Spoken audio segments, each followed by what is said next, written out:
بیایید با هم به معبدی بریم که کل اون از دل یک کوه یک تکه و یک پارچه تراشیده شده. هیچ سنگ اضافه‌ای به کار نرفته. حالا سوال اینه چطور در زمانی که خبری از ماشین‌آلات نبود یک صخره عظیم تبدیل به ساختمانی با این جزئیات شده؟ خیلی‌ها میگن معبد کایلاسا از رازهای باستانی هند و شاید حتی فناوری‌های فراموش شده بهره برده. این سازه نه تنها از لحاظ معماری شگفت‌انگیزه، بلکه انگار دست بیگانگان، معماران یا حتی جادوگران در ساختش دخالت داشتن. خیلی از محققان با دیدن این معبد حیرت میکنن و حتی به این فکر میفتن که شاید کایلاسا تنها یک معبد نباشه، بلکه دروازه‌ای به دنیای دیگه باشه. پس بیایید با هم به عمق این راه سفر کنیم. خوش اومدید به کانال بست پرشین تاپ 10. معبد کایلاسا تو دل غارهای هند یه جورایی یه دنیای پر از رمز و رازه. این معبد حدود 1300 سال پیش ساخته شده و وقف شیوا، خدای ویرانی و دوباره سازی در آیین هندو شده. اما اون چیزی که خیلی ها نمیدونن اینه که زنان نقش مهمی تو این معبد داشتن و هنوزم انگار یه انرژی زنانه خاصی توش حس میشه. روی دیوارهای این معبد حکاکی‌ها و نقش‌های ظریف از زنان باستانی هند رو می‌بینیم.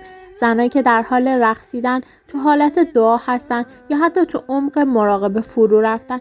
این تصاویر زنها نمادی از قدرت خلقت و زندگی‌اند و انگار سازندگان معبد با همین نقش‌ها خواستن نشون بدن که انرژی زنونه تو جهان چقدر مهم و تاثیرگذاره. یه افسانه هست که میگه این معبد با حمایت یک زن قدرتمند از دربار ساخته شده و خودش شخصا روی ساختش نظارت داشته. توی هند باستان زنها یک نقش پیچیده و پررنگ توی جامعه داشتن و معبد کایلاسا هم خودش شاهد زنده‌ای از اون قدرت و نفوذ زنان است. شاید باورتون نشه اما میگن که زنها تو شب‌های خاصی از سال میومدن اینجا و دعا میکردن تا با انرژی شیوا ارتباط بگیرن. این مراسم‌ها یه جور آیین زنونه بودن که برای برکت گرفتن و حفاظت انجام میشد. باورشون این بود که معبد کایلاسا یه دروازه به انرژی کیهانی داره و زنها که تجسم خلقت هستن بیشتر میتونن به این انرژی دسترسی داشته باشن. اگر خوب دقت کنید تو بعضی نقوش معبد تصویری با ترکیبی از شیوا و پارواتی که نشون دهنده توازن انرژی‌های زنانه و مردانه هست رو میتونید ببینید. ساخت معبد کایلاسا واقعا یکی از عجایب دنیاست. اونا اومدن به جای اینکه آجرها رو یکی یکی روی هم بذارن، یه تیکه کوه رو برداشتن و تراشیدن تا این شاهکار رو از دل سنگ بیرون آوردن. برخلاف اکثر معابد که به صورت لایه به لایه ساخته میشن، این معبد رو با روشی به اسم تراشیدن از بالا به پایین درست کردن. یعنی از نوک کوه شروع کردن و رفتن پایین تا بدون اینکه نیاز به داربست داشته باشن معبد رو بتراشن. اما اینجاست که داستان جذابتر میشه. میگن برای این کار نیروی کار عظیمی از هنرمندان سنگ‌تراش‌ها شبانه روز تلاش میکردن.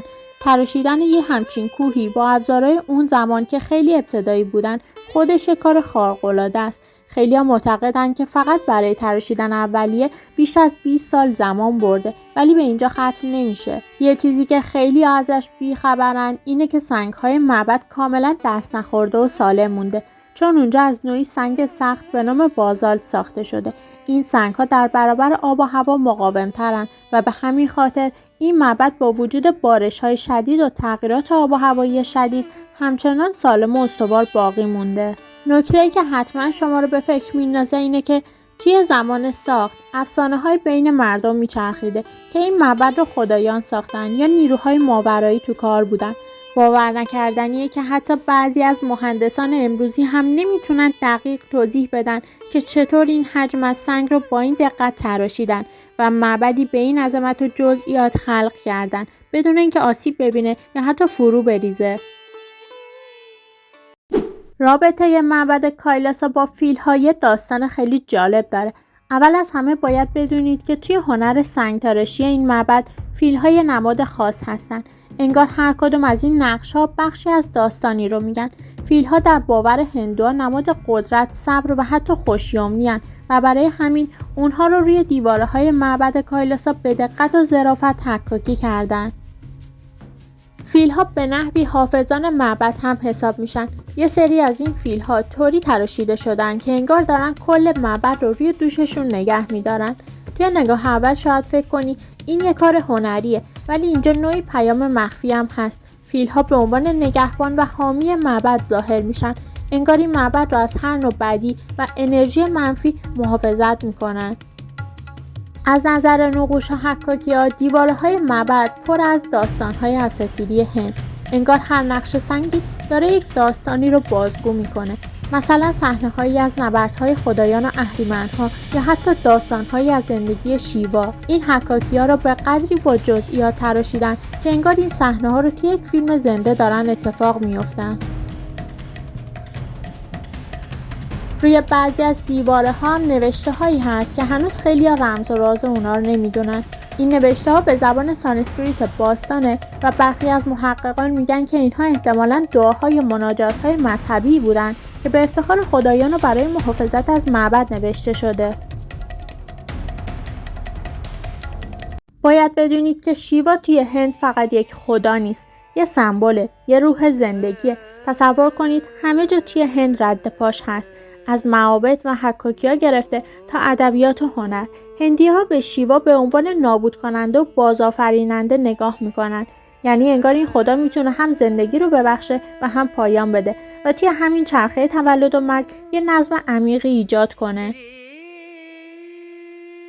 شیوا یک جنبه خیلی خاص داره که شاید خیلیا بهش توجه نکرده باشن. شیوا رو به عنوان خداوند رقص هم میشناسن. رقصی داره که میگن وقتی شیوا اون رو انجام میداده جهان رو به لرزه در می آورده. این رقص برای هندی ها نماد جنبش و تغییر توی جهانه. همون تغییری که لازمه تا همه چیز زنده بمونه و تازه بشه. حالا چرا انقدر مهمه؟ چون این دیدگاه بهشون کمک میکنه با سختی های زندگی کنار بیان. مثل اینکه بدونن هر بحرانی میتونه به یه شروع دوباره تبدیل بشه. شیوا توی فرهنگ هندویسم یک نگاه خاص و حتی عمیق نسبت به زن‌ها داره. اون معتقده که زن و مرد هر دو با همدیگه یک کل رو تشکیل میدن و هر کدوم بدون دیگری کامل نیستن. از نظر شیوا زن فقط یک همراه نیست، بلکه بخشی از ذات و وجود مرد محسوب میشه.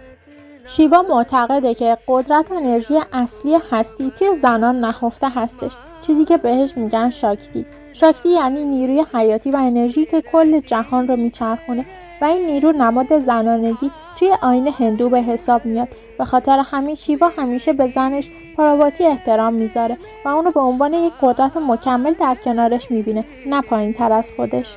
خلاصه اینکه شیوا به جایگاهی که زن توی جهان داره کاملا آگاه و بهش احترام زیادی قائله، چون معتقده بدون این انرژی و حضور هیچ تعادلی توی دنیا وجود نداره.